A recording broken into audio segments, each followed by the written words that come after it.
ছবি দেখলাম তা ভয়াবহ। কসবায় যারা চাকরি হারিয়েছেন, মানে মূলত যারা সরকারিভাবে বেকার, তাদের উপর লাঠিচার্জ করেছে পুলিশ, নির্দ্বিধায় লাঠিচার্জ করেছে। বলা হচ্ছে তারা নাকি সরকারি সম্পত্তি নষ্ট করেছেন, তাই জন্যই পুলিশ অসহিষ্ণু হয়ে গিয়ে এই কাজ করেছে। তা বিভিন্ন জেলায় জেলায় যখন তাণ্ডব চলছে, মুর্শিদাবাদে যখন তাণ্ডব চলছে, নদিয়ায় যখন তাণ্ডব চলছে, তখন পুলিশ কেন চুপ করে আছে? তখন পুলিশ কেন লুকিয়ে পড়ছে? তখন কেন পুলিশ থরহরি কম্প? তাহলে কি জায়গা বুঝে পুলিশ তার সক্রিয়তা বদলে ফেলে? দেখুন বিশেষ আলোচনা।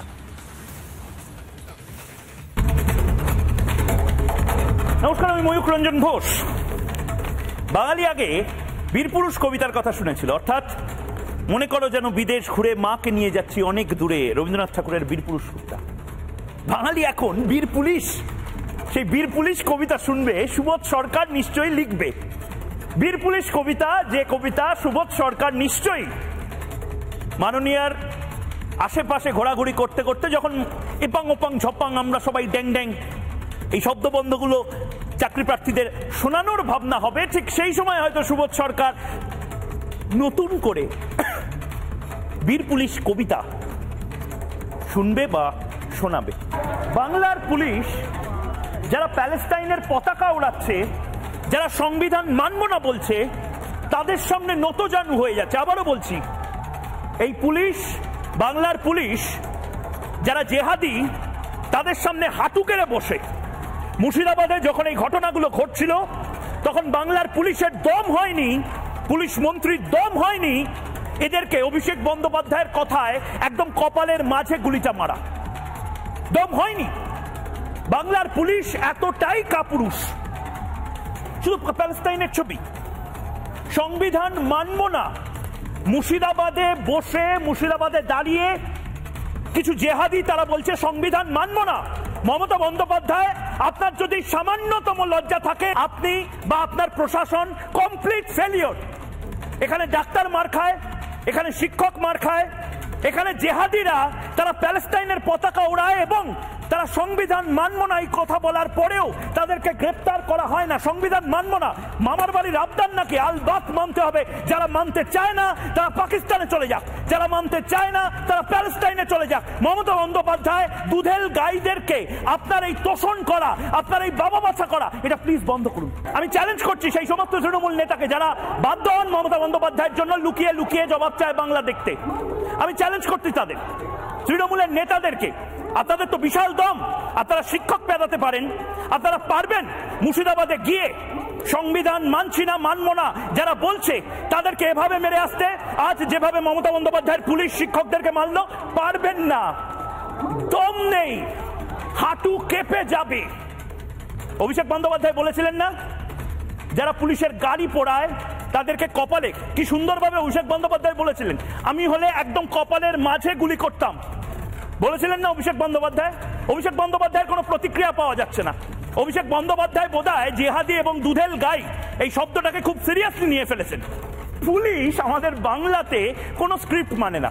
পুলিশ যখন এই সমস্ত কিছু চলছে, আজকে চিফ সেক্রেটারি বড় বড় কথা বলেছেন। চিফ সেক্রেটারি বড় বড় কথা বলবেনই, তার কারণ শিক্ষকরা এক কাট্টা হয়ে জেহাদিদের মতন এটা বলে না যে আজ গোটা বাংলা অবরুদ্ধ করে দেবো, আজ গোটা বাংলাকে শাহিনবাগ বানিয়ে দেবো। কোন শিক্ষক, ডাক্তার দেখবেন বলে না আজ গোটা বাংলাকে শাহিনবাগ বানিয়ে দেবো। জেহাদিরা বলে, তাই জন্য মমতা বন্দ্যোপাধ্যায়ের সরকার ঠকঠক করে কাঁপে। বাঙালি হিন্দু, তাদেরকে এভাবে আজ মারা হয়েছে। মুখ্যমন্ত্রী মমতা বন্দ্যোপাধ্যায় যদি জবাব চায় বাংলা দেখেন, প্লিজ দয়া করে এই মুহূর্তে আমি আপনাকে একটা অ্যাডভাইস দেব, আপনি পুলিশ মন্ত্রিত্বটা অন্য কাউকে ছেড়ে দিন। আপনি সুবোধ সরকারকে প্রয়োজনে পুলিশ মন্ত্রী করে দিন। সুবোধ সরকার চাকরিহারাদের সামনে যেভাবে চিরকুট নিয়ে কবিতা পড়তে পারে, নিশ্চয়ই আপনার থেকে ভালো পুলিশিংটা পারবে। এটা শুধু নয়, বাংলার পুলিশ বীর পুলিশ। মনে করো যেন বিদেশ ঘুরে মাকে নিয়ে যাচ্ছি অনেক দূরে, বীর পুরুষের পর বীর পুলিশ কবিতা লেখা হবে। পুলিশ দোকানে লুকিয়ে পড়ছে শাটার ডাউন করে। দোকানের মালিকের সাথে আজ আমরা কথা বললাম, হাসতে হাসতে আমাদের পেটে খিল ধরে গেছে। পুলিশ নাকি দোকানদারদের বলেছে একদম চুপ করে থাকবে, আমরা আছি, জানাবে না। কারণ এই পুলিশ, বীর পুলিশ, শিক্ষক পেদাতে পারে, জেহাদি পেদাতে পারে না। মেডিকেল সায়েন্সের ভাষায় বা সাইকোলজির ভাষায় একটা শব্দ আছে স্যাডিস্ট, অর্থাৎ পুলিশ শক্তের ভক্ত নরমের জম বলে না, জিহাদিদেরকে পুলিশ পেটাতে পারে না, পুলিশ কাদের পেটাতে পারে বা পেটায়? ডাক্তারদের, শিক্ষকদের। পুলিশ লাঠি পেটা করছে শিক্ষকদের, এই সাহসটা পুলিশ পায় কোথা থেকে? পুলিশ বাঙালি শিক্ষকদের, বাঙালি হিন্দুদেরকে শহরে যেভাবে পেদায় বা শিক্ষকদের যেভাবে মারে, বুকে লাথি মারছে, পেটে লাথি মারছে। আপনাদেরকে চোখে আঙুল দিয়ে দেখিয়ে দিচ্ছি, বাংলার পুলিশকে দোষারোপ করবেন না, পুলিশ মন্ত্রীকে দরকার হলে একটা চাকরি যদি আপনারা খেয়ে নিতে পারেন, এতগুলো চাকরি বাঁচবে, 26,000 চাকরি বাঁচবে, ডাক্তারদের সম্মান বাঁচবে। অভয়া বলে মেয়েটিকে আপনারা ভুলে গেছেন হয়তো, অভয়ারও চাকরিটা বেঁচে যেত, অভয়ার জীবনটা বেঁচে যেত। অভয়ার আজ এমডি পাশ করে স্পেশালিস্ট ডাক্তার হওয়ার কথা ছিল, পালমোনোলজি ডিপার্টমেন্টে চেস্ট মেডিসিনের ডাক্তার হওয়ার কথা ছিল। অভয়ার চাকরি গেল, প্রাণ গেল, শিক্ষকদের চাকরি গেল, শিক্ষকদের আজ পেটে লাথি মারা হচ্ছে। একটা চাকরি আপনারা নিজেরা বজায় রেখেছেন বলে আমি বীরপুরুষ পুলিশদেরকে সেলিব্রেট করব, কারণ এই পুলিশ জিহাদিদের কিছু করতে পারে না। মুর্শিদাবাদ মালদায় গেলে এই পুলিশ শান্ত হয়ে যায়। এই পুলিশ জোয়াককে স্যার বলে জিহাদিরা পথপথ করে প্যালেস্টাইনের পতাকা ওড়াতে ওড়াতে বলছে সংবিধান মানি না, ট্রেন ঘুরিয়ে দেবো, পুলিশের গাড়ি জ্বালিয়ে দেবো। ইয়েস স্যার বলে হয়তো পুলিশ চলে যায়, ওই পেট্রোল পাম্পে লুকিয়ে পড়ে, সাঁতার নামাতে বলে, চুপ চুপ চুপ চুপ, জিহাদিরা আসছে আমাদের মেরে দেবে।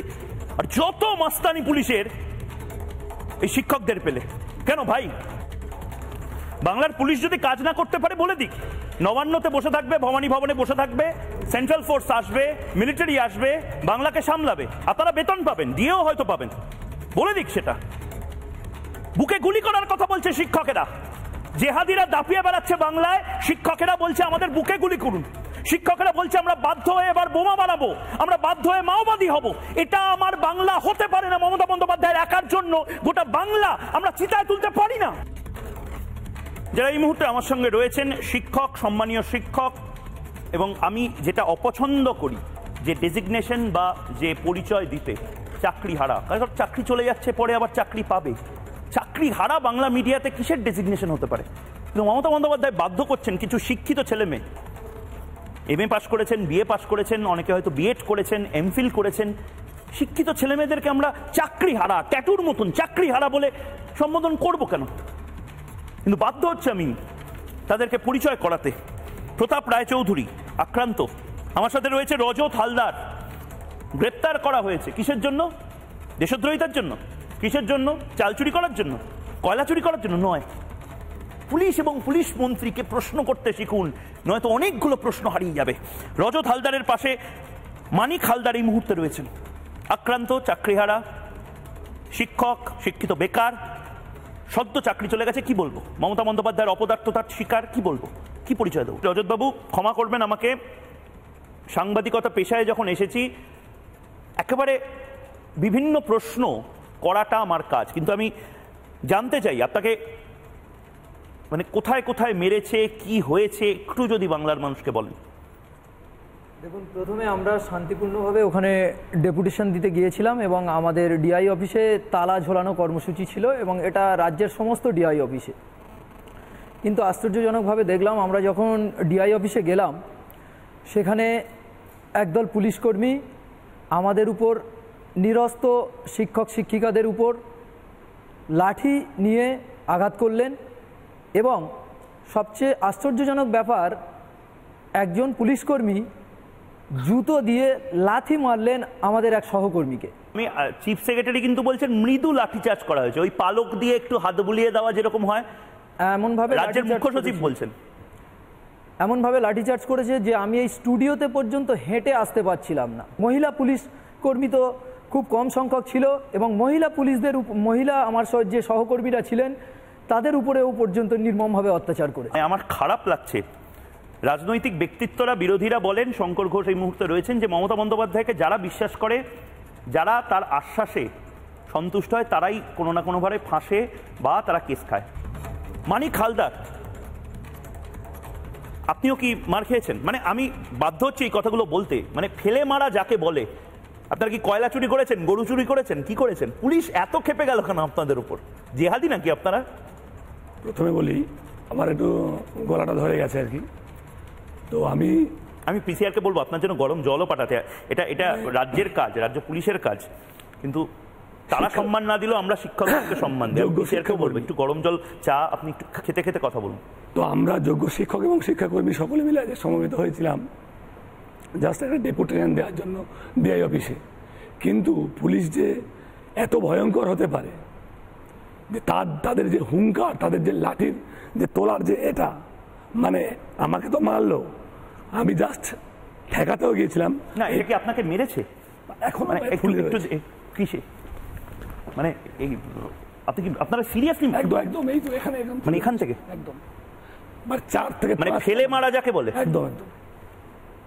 তারপরে আমার সহকর্মীরা এটা কি ঠিক বলছে? ফেলে একদম ওখানে যেভাবে মেরেছে, কোনো মানে জঙ্গিদেরকে ওইভাবে মারা হয় না, কোনো জঙ্গিদেরকে ওইভাবে মারা হয় না। আমার উপর 6 জন পুলিশ কর্মী মেরেছে, এবং আমাদের অমিত রঞ্জন স্যারকে একজন পুলিশ কর্মী তার হাত ধরেছিলেন বলে তিনি তাকে জুতো দিয়ে মেরেছে। আমি ওই পুলিশ জুতো দিয়ে মেরেছে ওই পুলিশ কর্মীকে আমি অনুরোধ করব, আমরা বাড়ির পোষ্যদের গায়েও পর্যন্ত পা লাগলে প্রণাম করি, সেই শিক্ষাটা আমরা আমাদের বাচ্চাদেরকে দিয়ে থাকি। দয়া করে আপনি ওই রকমভাবে মারবেন না, দয়া করে গুলি করুন, যত জোর আছে লাঠি দিয়ে মারুন, কিন্তু জুতো দিয়ে মারবেন না। আমি প্রতাপ, তুমি যখন কথা বলবে আমি পিসিআরকে বলবো, আজকে আমার খারাপ লেগেছে যে শিক্ষক প্রতাপ, আমি যদি ভুল না করি, আমি আগের দিনই তোমার সাথে ছিলাম, তুমি যাদবপুর বিশ্ববিদ্যালয়ের ছাত্র, তুমি যথেষ্ট ভালো র্যাঙ্ক করেছো, এবং মানে অন্য সময় হলে অনেক পুলিশ কর্মী আসে যারা হয়তো তোমার পাশে শিক্ষাগত যোগ্যতায় পাশে বসার যোগ্য হয়তো নয়। আজকে আমি পিসিআরকে বলবো সেই ছবিটা দেখাতে, খালি গায়ে, জামা টামা খুলে গেছে, সেই অবস্থায় তুমি বসেছিলে। কয়েক সেকেন্ডের মধ্যে কয়েকশো পুলিশ লাঠি নিয়ে ঢুকে, কয়েকশো পুলিশ বেধড়ক মারধর করে। আমাদের কোনো কিছু বুঝে ওঠার আগেই আমাদের ওপর এমন লাঠি চার্জ করে, আমার ওপর কে যে কোথা দিয়ে মেরেছে আমি জানি না। সবাই আমাকে কোথাও একটা বসিয়ে দে, আপনারা এই যে দেখাচ্ছেন এটা যে কখনকার কিসের ক্লিপিংস আমি তাও জানি না। আমার মানসিক অবস্থা একদমই এই ক্লিপিংসটা মনে রাখার মতন অবস্থায় ছিল না। আজকে আপনাদের এই সভা থেকে আমি কয়েকটা দাবি করতে চাই এ রাজ্যের পুলিশ মন্ত্রী তথা মুখ্যমন্ত্রী মমতা বন্দ্যোপাধ্যায়ের কাছে। আপনার মুখ্য সচিব এছাড়া এডিজি আইন শৃঙ্খলা জাভেদ শামীমকে নিয়ে নবান্নে যে সাংবাদিক বৈঠক করেছে, সেখানে বলেছে যে 4 জন পুলিশ কর্মী, এছাড়া কলকাতা পুলিশের যে অফিসিয়াল ফেসবুক পেজ সেখানেও তারা এটা লিখেছে, 4 জন পুলিশ কর্মী নাকি আহত হয়েছে, 2 জন মহিলা পুলিশ কর্মী আছে, মোট 6 জন। আমি আপনাদের এই স্টুডিও থেকে বলতে চাই সম্পূর্ণ মিথ্যে কথা, 100% এরা মিথ্যে কথা। কেন এই গল্পটা সাজিয়েছে সেটাও আপনাদের এই রাজ্যবাসীর জানা দরকার, কারণ আমাদের উপর যে অমানসিক অত্যাচার করেছে সেটাকে জাস্টিফাই করার জন্য তারা নিজেরাও একটা ইনজুরির একটা গল্প ফেঁদেছে, যেটা সম্পূর্ণ মিথ্যে। আমি যে দাবি আপনাদের এই মঞ্চ থেকে করতে এসেছি, আমাদের মনের অবস্থা একদম ভালো নেই। আমার শরীর এখন কাঁপছে ভেতরে, কি বলা উচিত আমি জানি না, হয়তো কিছু ভুল ভ্রান্তি হয়ে যেতে পারে, মাফ করবেন। আমরা চাই 2015 সালের 16ই আগস্ট আপার প্রাইমারির পরীক্ষা হয়েছিল, তার মিরার ইমেজ, যে ওএমআর শিটে পরীক্ষাটা হয়েছিল তার মিরার ইমেজ এসএসসির কাছে আছে।